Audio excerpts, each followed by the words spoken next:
The referee problem, and they are demanding answers and they are demanding changes. Finally, a player that's worth paying the money for. Caitlin Clark comes along. I thought she got fouled. I think it's pretty egregious what's been happening. Caitlin Clark just received a compliment from Sandy Brondello that would make any coach envious. And it's likely that Stephanie White is keeping a close eye on the entire situation.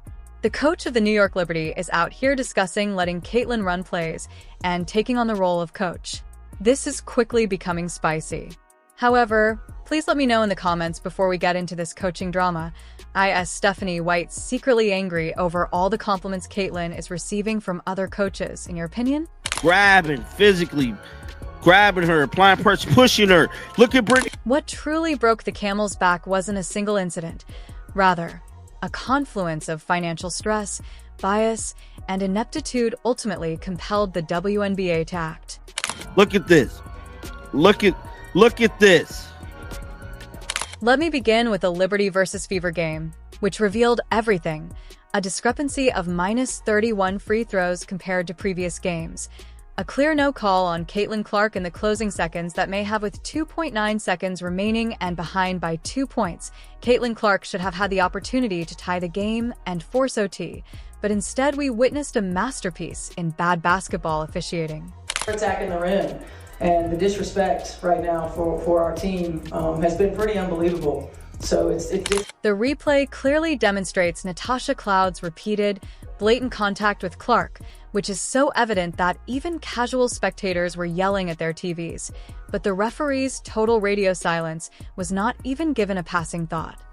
A -31 free throw discrepancy over recent games. A blatant no call on Caitlin Clark in the final seconds that could have... The replay footage is damning. You can see Clark being grabbed by the Cloud, who applied pressure and pushed her in ways that would make an NFL defensive backblush. This wasn't basketball. It was a systematic targeting of the league's biggest star, and it was permitted to happen in broad daylight. Clark looked to the officials right away and began yelling when she realized there would be no call. Even her teammates went to the officials to protest, but there was complete silence from officials who apparently believed that basketball should be a contact sport. The referees made 3 crucial calls in the final 3 possessions, and she had a wide-open layup and was severely hacked, missing the shot due to the hard physical contact, but the referee didn't call or whistle. It's beautifully done by Caitlin Clark. The replay shows obvious contact. Then, Lexi Hall is whistled for a phantom foul on Sabrina Ionescu. Hall was playing textbook defense in the ideal legal guarding position, but for some reason, that gets called while Bonner is being hammered. Didn't Ionescu's free throws end up being the game-winning points that shouldn't have been there? Holds her, watch this, with her shoulder and on her arm when she follows through and then fouls her for the 4th time. I think it's pretty egregious what's been happening to us the last few games. We're attacking the rim, and the disrespect right now for our team has been pretty unbelievable, said Coach Stephanie White, who entered the post-game press conference in a fury and didn't hold back.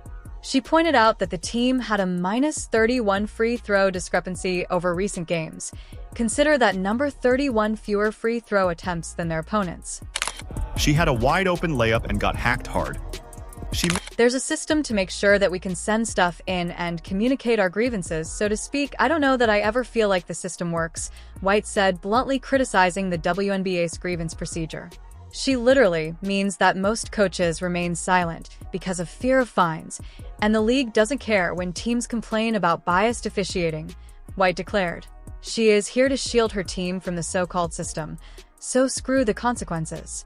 Makes the contact. The contact was minimal at best, but... Let's discuss about the May 26, 2025 injury that truly rocked the league's financial records.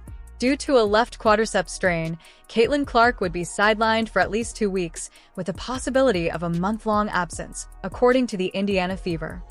I think it's pretty egregious what's been happening to us the last few games. A -31 free throw discrepancy. This concluded what really irritates me about this injury is that Clark had been playing through it for weeks, possibly since preseason. She had been playing basketball for 8 years without missing a single game since 2017, and it ended because the WNBA couldn't decide that protecting their golden goose was priority number 1.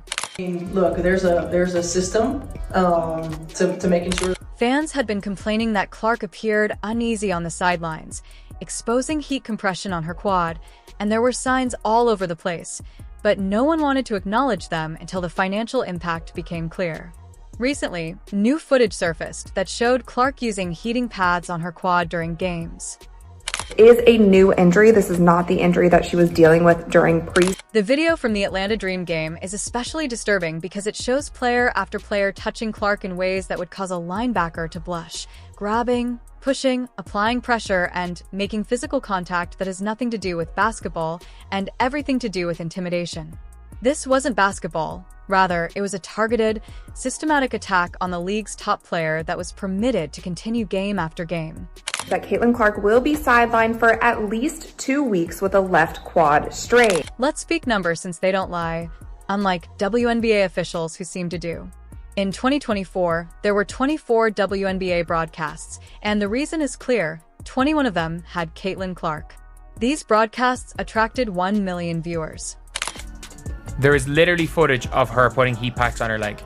The effects on the economy were felt very away. Following the injury announcement visit, ticket prices for the highly anticipated Clark vs. Angel rematch fell by 42% overnight, from an average of $137 to $80.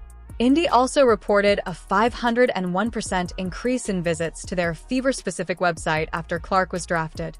Hotel reservations in Indianapolis are directly correlated with Fever home games, and a $75 million practice facility is currently being built because of the interest Clark generates. This isn't just about basketball, it's about an entire economic ecosystem that centers around one player. People are noting that a grade 1 quad... Stephen A. Smith said it best when he noted that he is keeping a careful eye on the ratings, with everyone needs to take a moment to acknowledge that the rumors that Caitlin Clark was the golden goose are true, and that he is correct if there is a precipitous drop-off, as he predicted.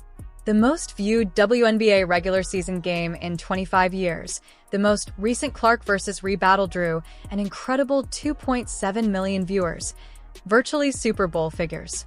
The commissioner's the worst commissioner in sports. She is horrible. She wants rivalries, this WWE. This is where things get really murky, so I want you to pay attention to this part. According to an SB Nation article, a competition committee made up of coaches, governors, general managers, and stakeholders basically decides what kind of basketball the WNBA wants to permit. You'll notice that stakeholders are mentioned first because they're the ones making all the decisions about what level of physicality is appropriate. Games over the next 2 weeks have dropped 42%. Former NBA referee Mick McCutcheon, who rose from substitute teacher to NBA official, clarified that referees follow the competition committee's directives regarding the rules and style of play. So when we witness Clark getting mauled night after night, it's not incompetent officiating. Rather, it's following orders from above. If for some reason there is a precipitous drop-off, then everybody needs to stand down. Officials receive continuous feedback from stakeholders to ensure they're meeting those standards, not feedback from fans, players, or coaches who actually watch the games. Feedback from stakeholders who care more about storylines and revenue than player safety, McCutcheon added, revealing something that made my eyes roll so hard they almost fell out of my head. Rapid growth of the WNBA has impacted officiating. 2024 was a year of unprecedented growth in viewership in the WNBA. The article also disregarded fan complaints, claiming that the quick influx of new viewers only increases scrutiny. In other words, they are essentially telling us that we are mistaken about the inconsistent officiating because we haven't watched the WNBA long enough to comprehend their style of basketball. If you want to retain these new fans, perhaps don't allow your biggest star to be hurt by careless officiating. The man who I said was a substitute teacher, he wrote a letter to the NBA, ended up working his way up. This is what about the referee selection procedure that irritates me. The path of every WNBA and NBA referee begins with a stint in the G League, but scouts look at high school and college gyms to get there. You can basically go straight from officiating high school games to the G League to officiating WNBA games. One of the suspended referees primarily worked in high school before being promoted to professional basketball.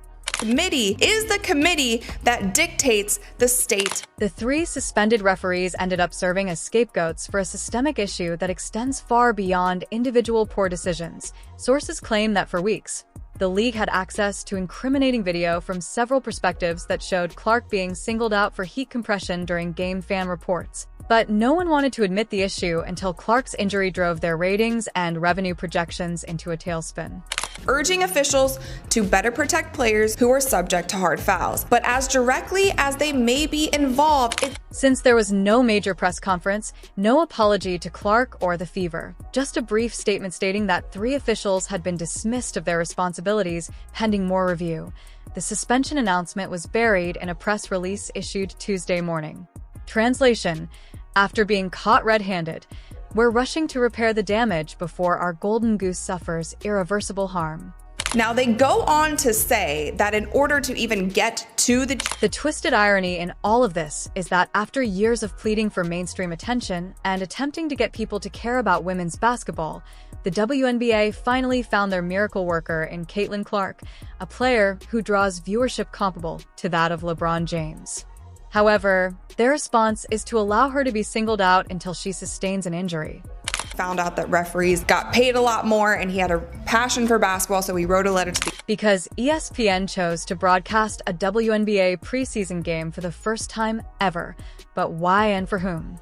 Well, it was because of Clark that her preseason game against Brazil at Iowa attracted 1.3 million viewers, which is a record only 2 NBA games on ESPN have matched since 2010, and both featured LeBron James. This year, 41 of the Fever's 44 regular season games will be broadcast nationwide, which is unusual and demonstrates the Caitlin Clark effect. A lot of you guys were saying, this is why it's rigged, this is why it's rigged. Basically what I gather... The betting markets reacted quickly to Clark's injury. Her MVP odds went from even money to plus 210 on FanDuel and plus 150 on DraftKings. This isn't just a change in numbers. It's a clear indication from the market that Clark's absence will seriously hurt her chances of winning MVP, regardless of the outcome.